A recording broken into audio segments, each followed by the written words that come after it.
So here's the thing.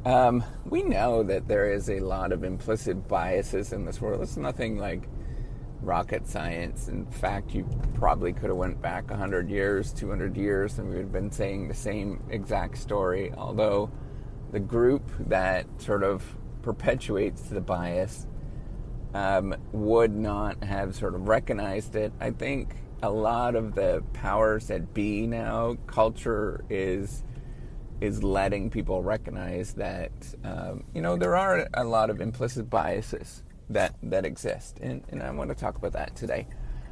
So if you don't know me, I am Professor Damas. I'm Associate Professor of Innovation Strategy and Entrepreneurship, and I created this whole reciprocity project to give back as much as I possibly can. There's so many people that help me out that I want to pay the favor for it to help you out.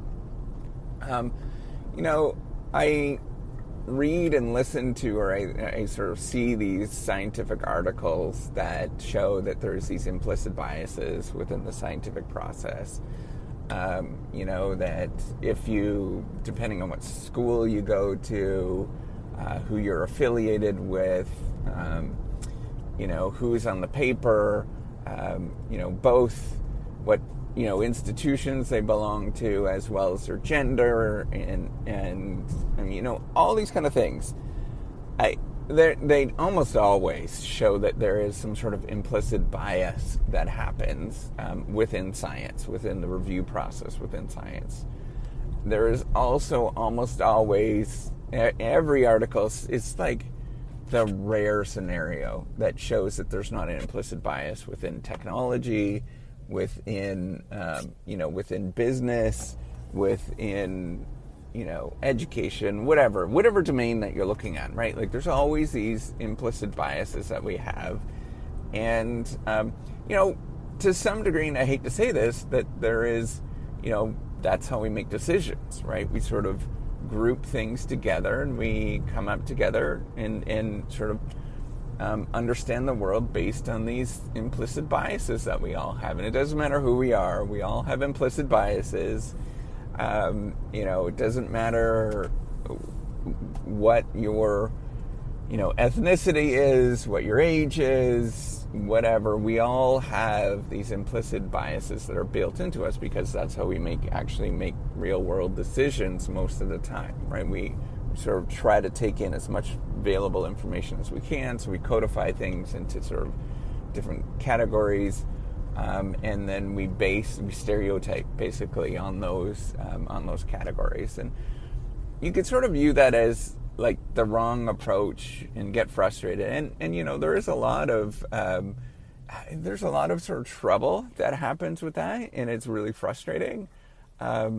Especially as me being, a lot of people would sort of look at me and say that, hey, I've had these implicit biases in my favor.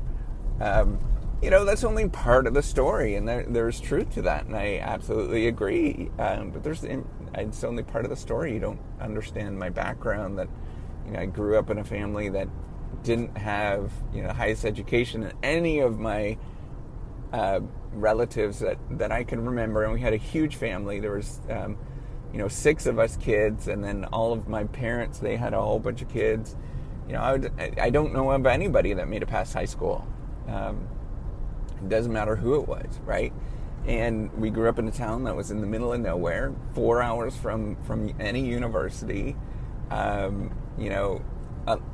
lot of most of the family, if you had a stable job, that was a great thing in my life, right? Like that was considered like the end all and be all, right? Like nobody went and did anything that you'd sort of consider that was the thing. But anyways, my story is besides the point, right? Like I'm not trying to qualify who I am as a person. You probably already know a lot of my story.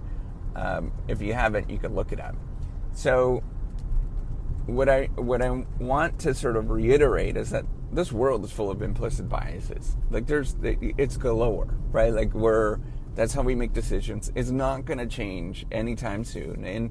And there are aspects of it that do change that are really positive, right? Like the Me Too movement, for example, is positive, that we're recognizing that we do have these biases, and we need to sort of, change this stuff.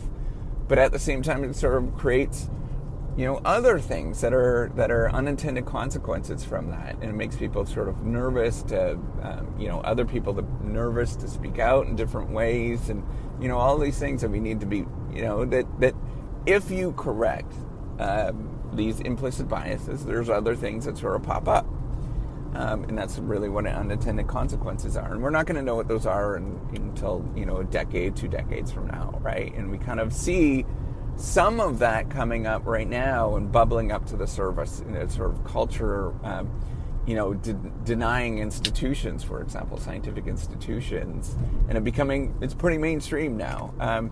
It's not just like sort of fringe things, and because everybody is distrusting some of these institutions. So that is an unintended consequence of us sort of changing the norms. But what I'm getting at is, it doesn't matter what society you live in, what world you live in, what time you live in. There's always going to be these implicit biases that are there.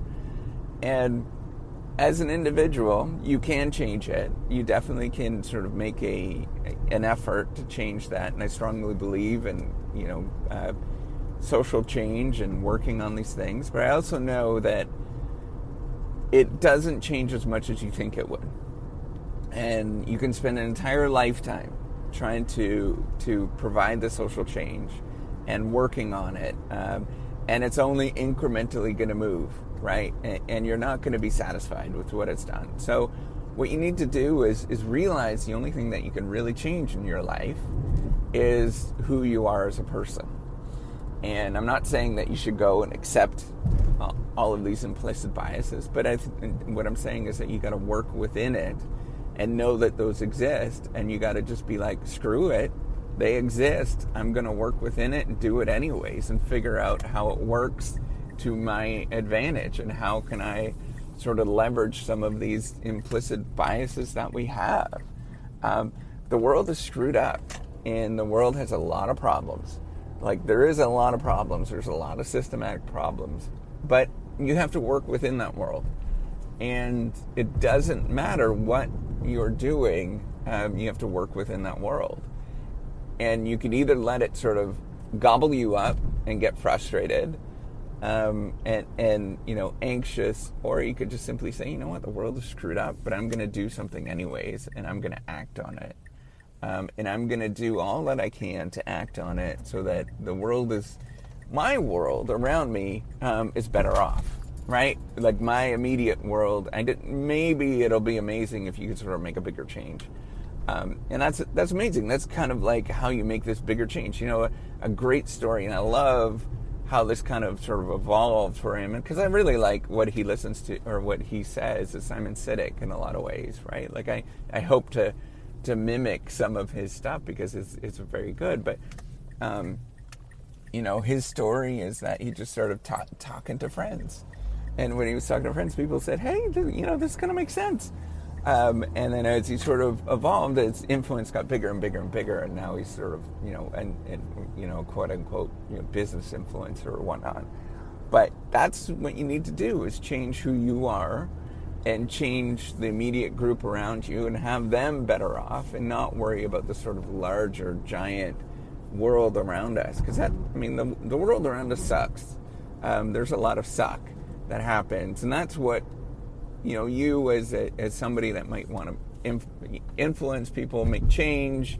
Maybe you're an entrepreneur, maybe you're an innovator, maybe you're in business, maybe you're going back to school, whatever. Maybe you're a graduate student and you sort of want to address some of these issues.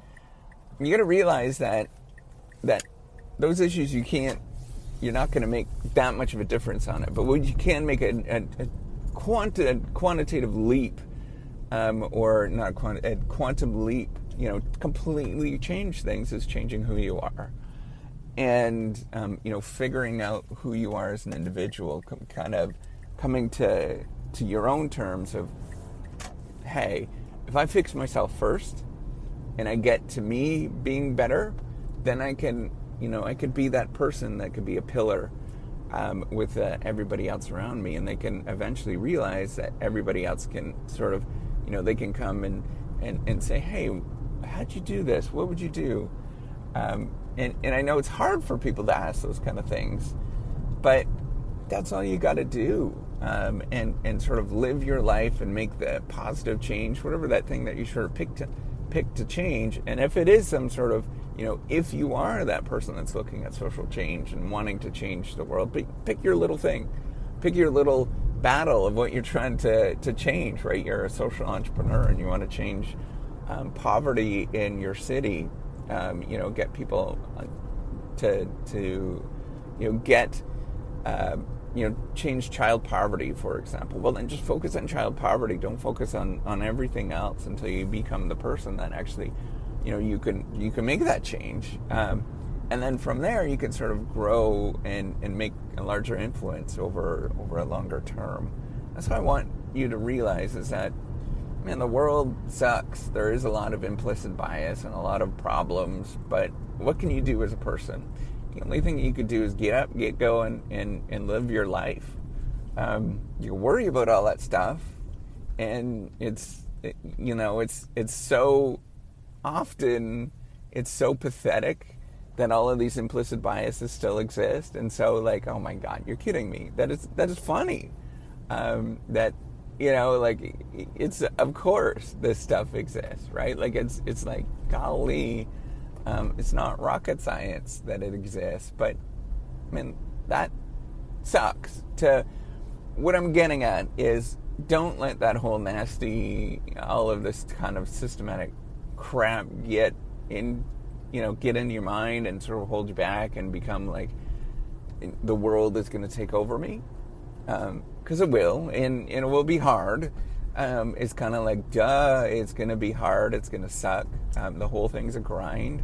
But what are you going to do, right? Like, you can't change who you are. You can't change your skin color. You can't change, your gender. You can't, I could do that statistically. I could do statistical tricks and mathematical tricks to show what the effects are if I was, female or whatever, or if I was attractive versus not being, who I am, right? Like, I was very attractive, and like, duh, like you get extra benefit from being attractive.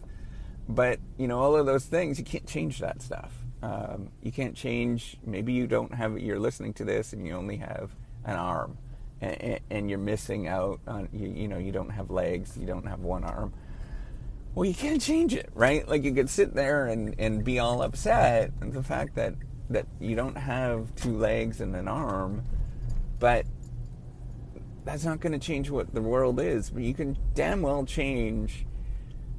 reflect on the fact that you have one good arm and you have a good yapper, a good mouth that can talk and tell your story and let other people know that they're not done when this happens. And you could be that you could take that charge where you're that person, you're that heroic person.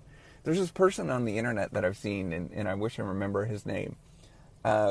He's got no torso, and he's got, like, basically from the belly button down doesn't exist, right? He's just got arms. Yeah, he's a freaking beast. He's like throwing himself all around and jumping all around. He's got these two arms, and man, it sucks. That sucks. Sucks. But what are you gonna do, right? Like, you can't change that, so you might as well damn well become the amazing person you are and showcase how you're getting through this.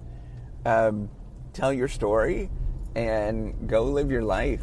Man, it's bloody awesome when you see that, and people just tackling this of like, look at like how crappy that is, but they're living their life, right? It's like, the other thing that I can think about right now to sort of get you to sort of change your mind is, man, it sucks that I don't have four arms, right? Like, it would be an amazing life to have all of us to have four arms, or all of us to have some extra, ability of some sort, like super hero abilities, something like leaping over buildings, but we don't have that.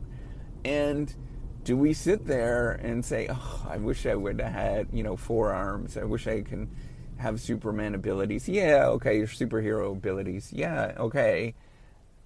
that's amazing to have those things. And yes, I do wish sometimes to have superhero abilities. I'm a boy at heart, or you're probably a girl or whatever at heart, right? Like, and it would be nice, but what are you going to do? We don't have it, so we got to get out and do the things that we need to do with what we have, and just kick butt. That's all I wanted to say. All right, take care and have a wonderful day.